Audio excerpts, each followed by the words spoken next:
کائنات کی اکلوتی عبادت ہے جسے جو جس رنگ اور جس حالت جن الفاظ میں بھی بیان کرے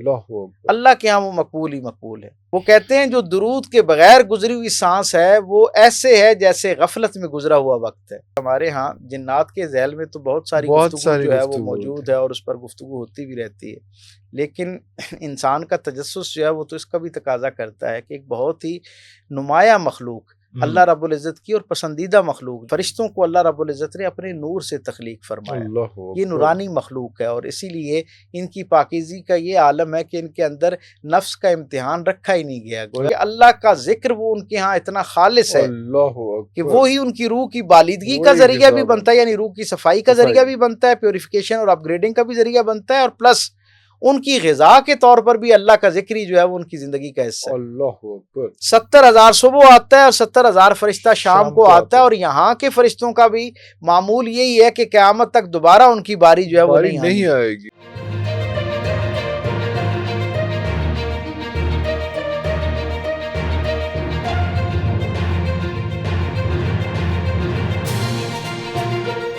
ایک اور کویسچن یہاں پہ آتا ہے کہ یہ جب ہم درود شریف پڑھتے ہیں، درود شریف کے حوالے سے کچھ لوگ یہ کہتے ہیں کہ وہ باوضو ہو کے پڑھنا چاہیے، اور ایک پوائنٹ آف ویو یہ ہے کہ سوتے جاگتے وضو بغیر وضو پاک ناپاک یہ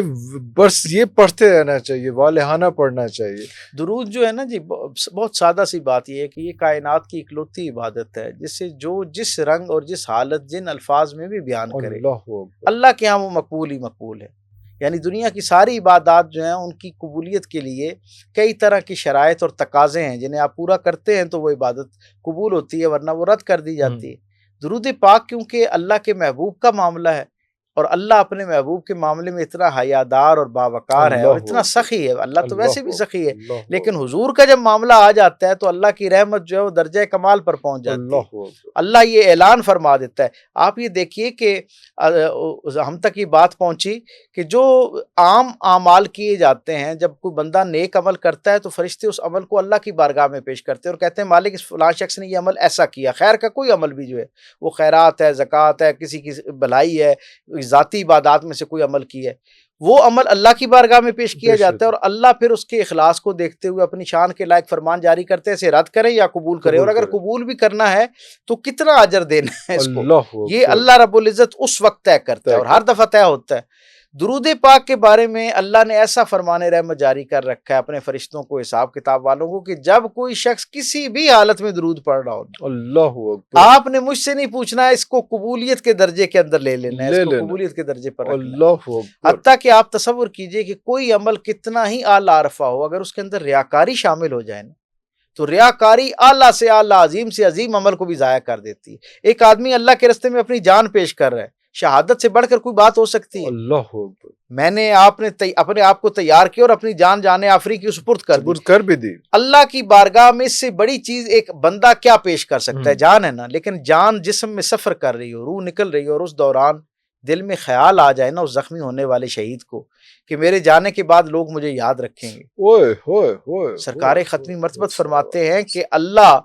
اس آدمی کا جو درجہ اور اجر ہے نا اس کو زمین اور آسمان کے درمیان معلق کر دیتا ہے، اور کہتا ہے میں قیامت کے دن اس کی ریاکاری کی وجہ سے اس کا فیصلہ کروں گا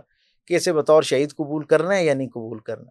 تو آپ اس سے اندازہ لگا لیں ریاکاری اتنا جو ناپسندیدہ عمل ہے اور اتنا مہلک عمل ہے، یعنی اس کو ہلاک کر دینے والا عمل،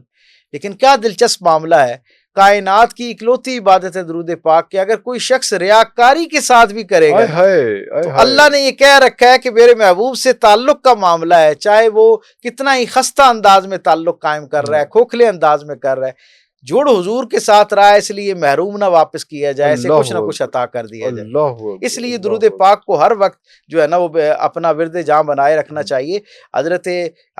حسن بصری رضی اللہ تعالیٰ عنہ سے ان کے ایک شاگرد نے پوچھا کہ جناب علی کرم اللہ وجہ الکریم سے جب آپ رخصت ہو رہے تھے تو آپ نے ان سے کچھ نصائح وصول کیے تھے، کچھ نصیحتیں انہوں نے آپ کو کی تھی، ان میں سے کوئی نصیحت اگر آپ مجھے کرنا چاہیں تو انہوں نے کہا، اور انہوں نے پوچھا کہ خاص طور پہ درود پاک یہ جو آپ کا ورد جاں ہے ہر وقت کا وظیفہ ہے، اس کے بارے میں انہوں نے آپ کو کیا تلقین کی تھی؟ تو انہوں نے کہا کہ درود پاک کا حق تو یہ ہے کہ انسانی شعور میں لی گئی کوئی سانس جو ہے وہ درود کے بغیر نہ جائے۔ جو وہ کہتے ہیں جو درود کے بغیر گزری ہوئی سانس ہے وہ ایسے ہے جیسے غفلت میں گزرا ہوا وقت ہے، اور وہ خسارے کا وقت تھا، اس پر احتساب ہوگا، یعنی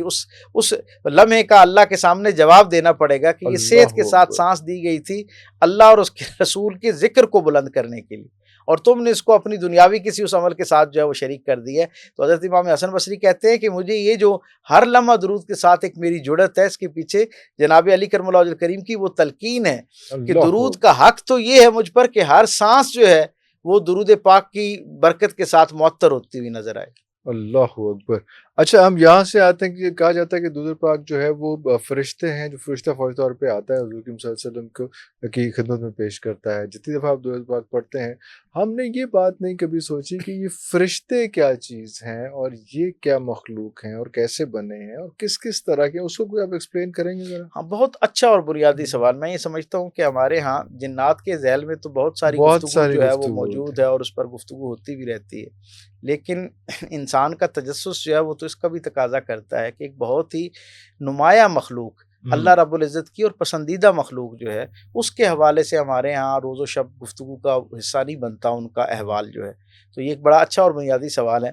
ہم سب کو یہ اندازہ ہونا چاہیے کہ یہ جو فرشتے ہیں بنیادی طور پر اللہ کے ہاں جاندار مخلوقات میں 3 مخلوقات بڑی نمایاں ہیں۔ ایک جنہیں آگ سے پیدا کیا گیا جنات، انسانوں کو جو ہے وہ اس سے مٹی سے پیدا کیا گیا، اور سرکار دو عالم کی حدیث مبارکہ کی روشنی سے ہم تک یہ بات پہنچی کہ فرشتوں کو اللہ رب العزت نے اپنے نور سے تخلیق فرمایا۔ یہ نورانی مخلوق ہے اور اسی لیے ان کی پاکیزگی کا یہ عالم ہے کہ ان کے اندر نفس کا امتحان رکھا ہی نہیں گیا، گویا یہ ہر وقت پروردگار عالم کی فرما برداری اور کامل اطاعت میں اپنی زندگی گزارتے ہیں۔ مالک الملک نے ان کی تخلیق کا جو زمانہ ہے اسے بھی بڑا منفرد انداز میں مقرر کیا۔ خود قرآن حکیم ہمیں یہ بتاتا ہے کہ یہ